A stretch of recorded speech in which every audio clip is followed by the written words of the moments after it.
नमस्कार सर, मेरा नाम राजू है। आज ये कहानी है दो मित्र की कि कैसे एक बर्बाद हो गया और दूसरा फाइनेंशियल फ्रीडम पा लिया।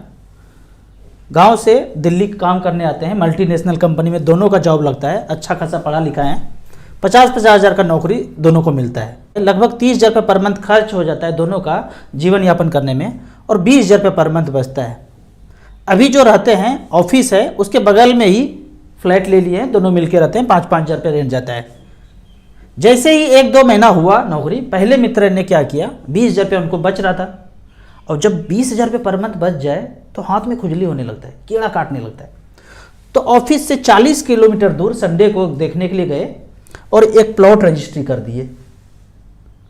तो इतने पैसे में तो होगा नहीं, तो लोन ले लिया, EMI 21 लाख का लोन ले लिया, और मात्र 20 हज़ार रुपये पर मंथ EMI जा रहा है। इतना ही पैसा बचता था। यहाँ पे देख लेते हैं, 21 लाख रुपये का लोन लिया, इतना में प्लॉट उनको आ गया। रजिस्ट्री वगैरह करने के बाद 20 साल तक EMI चलेगा। 10% के हिसाब से लोन मिला, ज़्यादा ब्याज नहीं देना पड़ा। क्यों? अच्छा नौकरी है, ब्रांडेड कंपनी में नौकरी करते हैं, तो यहाँ जो है मात्र 10% पे लोन मिल गया। 20,265 रुपया EMI जाता है। तो ये इन्होंने खेल शुरू कर दिया। अब दूसरे बंदे ने वो जो 5 हज़ार का रेंट जाता था, सब मिला के 30 हज़ार रुपये खर्च होता था, वैसे अपना जीवन यापन करते रहे। और 20 हज़ार रुपया जो पर मंथ बचा उनको कहीं से मिल गया, किसी ने बता दिया कि SIP करना चाहिए। थोड़ा सा कैलकुलेट किए खुद से, बोले कि भाई हम ऐसे जीवन चलते रहेंगे और पैसा इन्वेस्ट करते हैं। 20 हज़ार रुपये पर मंथ वो SBI के सारे म्यूचुअल फंड में लगा दिए। एक मिड कैप भी ले लिए, एक स्मॉल कैप भी ले लिए, एक ग्लोबल फंड, एक फ्लेक्सी कैप, 5-5 हज़ार रुपया 4 फंड में लगा दिए। पिछले 13 साल से वो फंड उनका चलता जा रहा है। यहाँ पे फंड देख लेते हैं कौन कौन सा है। 5-5 हज़ार रुपये पर मंथ स्मॉल कैप में, मिड कैप में, ग्लोबल फंड में और फ्लेक्सी कैप में। 13 साल पहले से SIP चल रहा है और 5 हज़ार रुपये पर मंथ हर फंड में करते गए। SBI स्मॉल कैप ने 2010 से लेकर 2023 तक 7,80,000 जमा किया। दूसरे दोस्त ने पैसा बनाया 37 लाख रुपया।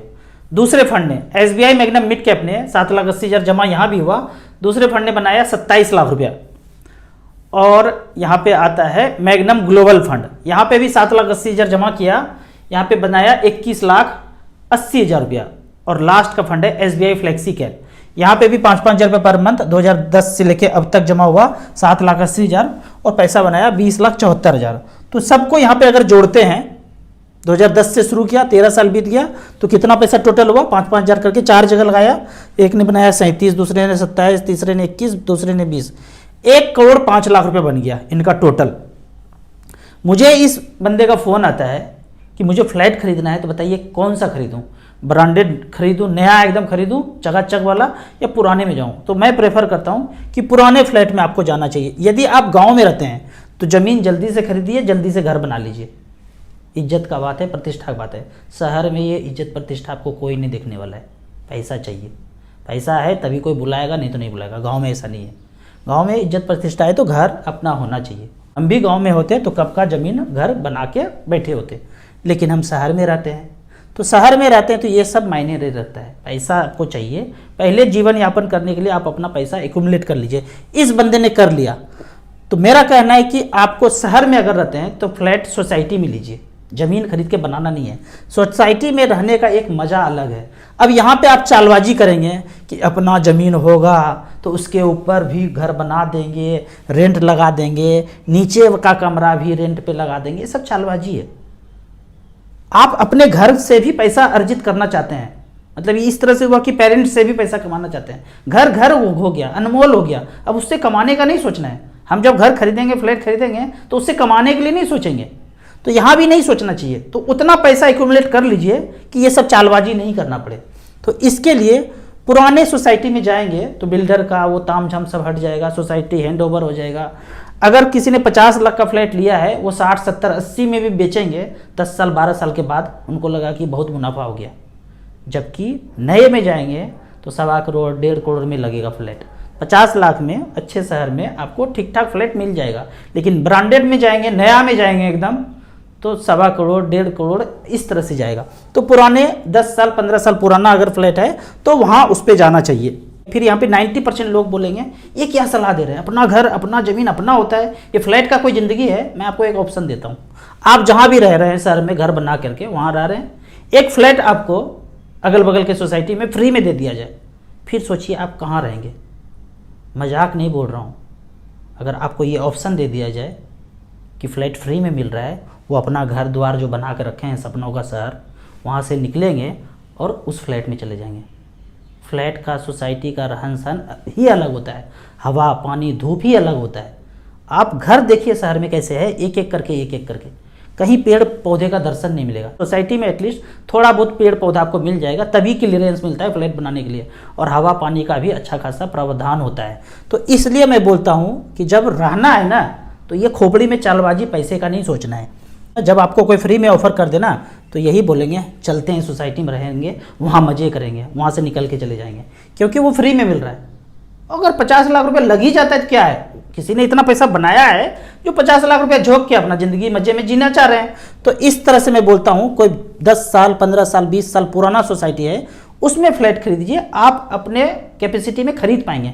नए में जाएंगे फिर आपको 20 साल मेहनत करना पड़ेगा, तब जाके उतना ऊपर पैसा हो पाएगा कि आप नए में खरीद पाएंगे। वो सोसाइटी का, बिल्डर का बहुत तामझाम है, बहुत सारा पैसा झोंका जाता है, तब जाके आपको एक नया फ्लैट मिलता है। तो 50 लाख का फ्लैट उन्होंने खरीद लिया और शादी हो चुकी है, 2 बच्चे हैं, 10 साल और 12 साल के 2 छोटे छोटे बच्चे हैं। अब 13 साल बीतने के बाद पहला दोस्त जो है 7 साल उनका ईएमआई और बचा है बेचारे का। अभी प्लॉट है, घर नहीं बना है। अब सपनों का घर उनको बनाना है, थोड़ा थोड़ा पेमेंट भी बढ़ गया है, तो 30 लाख का फिर से लोन लेते हैं। अब लोन जब लेते हैं ना तो कहते हैं कि ज़मीन तो हमको फ्री में मिला। अरे ज़मीन में हम पैसा कहाँ लगाए, हमको तो बैंक ने पैसा दिया। हम कितना देते थे, 20-20 हज़ार रुपये पर मंथ।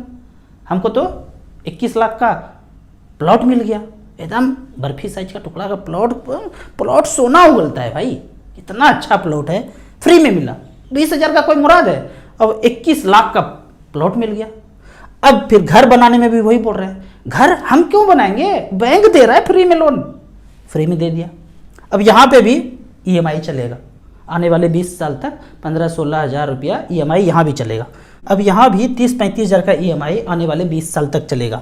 अब दूसरा दोस्त जो है, जो लगभग 1 करोड़ पाए, बना लिए म्यूचुअल फंड से, और 50 लाख रुपया का फ्लैट खरीदा, और 50 लाख रुपया उनके पास बचा हुआ है। ऑफिस में एक दिन बोलते हैं कि सर अपना घर खरीद लिया हूँ, बॉस से बोल रहे हैं, सर अपना घर खरीद लिया हूँ, अब ऑफिस से काम नहीं कर पाऊँगा, वर्क फ्रॉम होम करूँगा, 31 तारीख तक बता दीजिए काम करना है या नहीं करना है।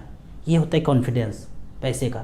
मात्र 50 लाख रुपये बचा हुआ है, इसको बोलते हैं कॉन्फिडेंस। अपने हिसाब से काम करना है, या न कि किसी ने मुंडी मचोड़ दिया है उसके हिसाब से काम कर रहे हैं, तड़पड़ा रहे हैं लेकिन निकल नहीं पा रहे हैं। अब ये जो बंदा है पहला वाला, एक ब्रांड न्यू कार खरीदते हैं, कार खरीदा, कार भी फ्री में मिला, पैसा तो कोई और दे रहा है, इनको मात्र 15 हज़ार ईएमआई देना है, खरीद लिया। अब जो पहले 6 बजे घर आते थे, अभी इस बेचारे को 8 बजे घर आना पड़ता है।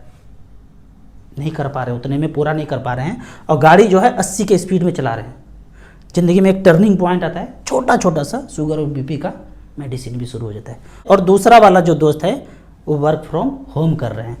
90% लोगों का यही कहानी है। 10% लोग ऐसे होते हैं ना जो वर्क फ्रॉम होम हमारे जैसे करते हैं। धूप में सोना है, सोएंगे धूप में मस्ती से, फाइनेंशियल फ्रीडम पाने के बाद बैडमिंटन खेल रहे हैं। दिन और डेट उनको याद नहीं रहता, मुझे भी याद नहीं रहता है। जो व्यक्ति फाइनेंशियल फ्रीडम पा लिया ना, उनको दिन और डेट याद नहीं रहेगा। ठीक यही बात रिटायर जो बंदा कर गए उनके साथ भी होता है। और अनायास ही किसी से पूछेंगे, भाई आज दिन कौन सा है, रिटायर व्यक्ति ऐसे पूछते हैं, भाई आज दिन कौन सा है, तारीख कौन सा है बताइए, घड़ी देख के, मोबाइल देख के तारीख कौन सा है। उनको तारीख याद ही नहीं रहता, मुझे भी याद नहीं रहता है। क्या जरूरत है, कहीं जाना तो है ही नहीं।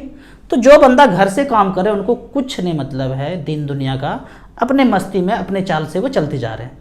अब यदि इस 10% में आना है तो एक कैलकुलेशन करना है। वो कैलकुलेशन इस तरह से है कि आप क्या सोचते हैं कि 50 लाख का एक प्लॉट ले लूँगा या फ्लैट ले लूँगा तो 20 साल में तो अरबपति बन ही जाऊँगा। कैसे बनेंगे अरबपति, ये कैलकुलेशन करना है। यहाँ वन टाइम में हमने लमसम में 50 लाख रुपया लिखा, और 20 साल के लिए यदि 15% का रिटर्न मिलता है तो 8 करोड़ 18 लाख रुपया होता है। क्या आपने सोचा है कि जो प्लॉट और फ्लैट लिया है वो 8 करोड़ का हो जाएगा? सोचा होगा 1-2 करोड़ 3 करोड़ का हो जाएगा, 8 करोड़ का नहीं सोचा होगा। अब यदि ये 12% भी रिटर्न मिले तो हो जाता है 50 लाख का वैल्यू वन टाइम का 4 करोड़ 82 लाख रुपया। और यदि पैसा आप ये बैंक पोस्ट ऑफिस में सेफर रखते हैं कहीं पे 7% के रेट से पैसा बनता है 1,93,00,000 रुपया। लेकिन यदि ये पैसा म्यूचुअल फंड में इन्वेस्टेड हो तो 12% के भी रेट से 4,82,00,000 रुपया होता है। और मिड कैप स्मॉल कैप में पड़ा हो लंबे समय के लिए तो ये पैसा बन जाता है 8,18,00,000 रुपया। तो इस तरह से कैलकुलेट करना है खुद से, ये नहीं कि प्लॉट ले लिया तो 10 करोड़ का हो जाएगा, 20 करोड़ का हो जाएगा। कैसे होगा, समय और परसेंटेज दोनों दीजिए और चेक कीजिए। बाकी आपने एसआईपी का परफॉर्मेंस आपने पहले देख ही लिया है, 5-5 हज़ार ने क्या किया है। आपको इसी तरह म्यूचुअल फंड के बारे में और कुछ जानना है, इन्वेस्टमेंट के बारे में जानना है तो इस नंबर पे मुझे व्हाट्सअप कर सकते हैं। एसेट प्लस ऐप है जहाँ पे आप मिनिमम 100 रुपया से स्टार्ट कर सकते हैं, मैक्सिमम का कोई लिमिट नहीं है। वीडियो अच्छा लगे तो व्हाट्सअप यूनिवर्सिटी में दोस्तों के बीच से जरूर शेयर करें। यूट्यूब पर देख रहे हैं तो लाइक एंड शेयर जरूर करें। Thank you so much.